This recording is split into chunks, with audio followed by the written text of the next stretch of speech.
Mackenzie Johnston with Livestock Digital Daily, bringing you your November 15th cattle industry headlines. Brought to you by AgRisk Advisors. They help you manage your risk so you can manage your operation. With over 20 years of experience, AgRisk Advisors provide honest and transparent advice. They offer insurance solutions that help you minimize risk and maximize profitability for your farming and ranching operations. They might not be able to make it rain, but they can sure ease the pain. If you want to learn more about pasture, rangeland, forage insurance, go ahead and reach out to AgRisk Advisors. They can help you understand what PRF insurance is all about and everything it can do for your operation. According to Meeting Place and the Wall Street Journal, on Monday, Tyson Foods reported its fourth quarter net income fell to $538 million, down from $1.4 billion a year ago. However, the company's revenue increased 7% year over year to $13.7 billion. So don't worry, they are doing just fine. Tyson's prices increased 5% year over year in the fourth quarter, and sales volume grew 2%. Beef sales fell to $4.9 billion, down from $5.01 billion in 2021. Volume rose 5.1% and the average price of beef dropped 8.2% there in the fourth quarter. For fiscal 2022, so for all of the last year, Tyson reported a profit of $3.2 billion, up from $3.06 billion in 2021. The company generated revenue of $53.3 billion, up 13.2% from $47.1 billion back in 2021. The meat giant's adjusted operating income for the year landed at $4.4 billion, up 3% from 2021. Tyson is projecting sales of between $55 billion and $57 billion this next year. The company's automation efforts are being put in place ahead of schedule, helping the company avoid laborious, difficult, and high turnover positions.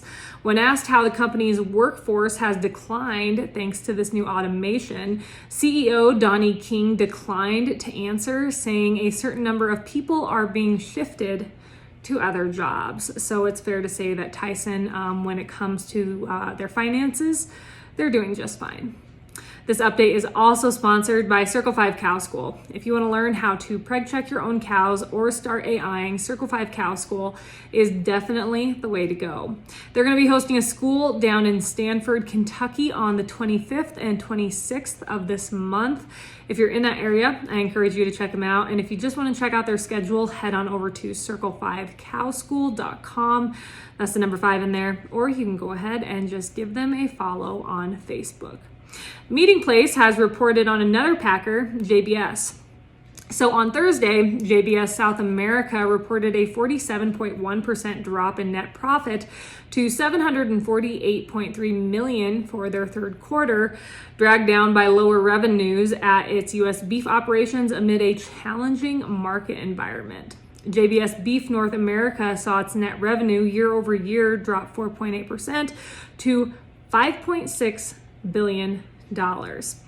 With all that being said, the company's net revenue rose 6.8% to $18.5 billion, mainly due to higher sales at its Brazilian poultry, pork, and processed foods unit, JBS Australia, and Pilgrim's Pride. So again, another packer just absolutely thriving. Meeting Place has also reported USDA is anticipating the biggest decline in U.S. beef production since 1979 here in the next year, mainly due to drought. In the latest WASDE report, USDA forecasted 2023 U.S. beef production to be 26.3 billion pounds, down 7.3% from 2022 levels. The agency cut the estimate by 90 million pounds compared to October projections. According to Steiner Consulting Group, if USDA is right, packers are looking at real tight supplies this next year and even tighter margins. I would like to welcome a new sponsor to the update, Open Country LLC, Dan McMartin. He is the owner and operator of Open Country. He has geared his business around making farmers and ranchers' lives more efficient and profitable. If you are looking for any kind of livestock equipment, he has it. He has Gallagher, he has Winkle, he has Real Tough. Every brand that you're looking for, he'll have. Any kind of equipment, he's going to have. So if you want to learn more about Open Country, head on over to www.opencountrylllc.com. Finally, BigThink.com has reported for years studies have been linking red meat consumption to health problems like heart disease, stroke, and cancer. But almost all of this research is observational, plagued by confounding variables. Scientists at the University of Washington's Institute for Health Metrics and Evaluation are formulating a new rating system to communicate health risks. And while doing this, their findings are dispelling any concerns about eating red meat. It is about time we have a solid study come out like this when it comes to red meat consumption. So the scientists have found weak evidence of association between unprocessed red meat consumption and colorectal cancer, breast cancer, type 2 diabetes, and ischemic heart disease. Furthermore, they haven't found any evidence of an association between unprocessed red meat and ischemic stroke or hemorrhagic stroke.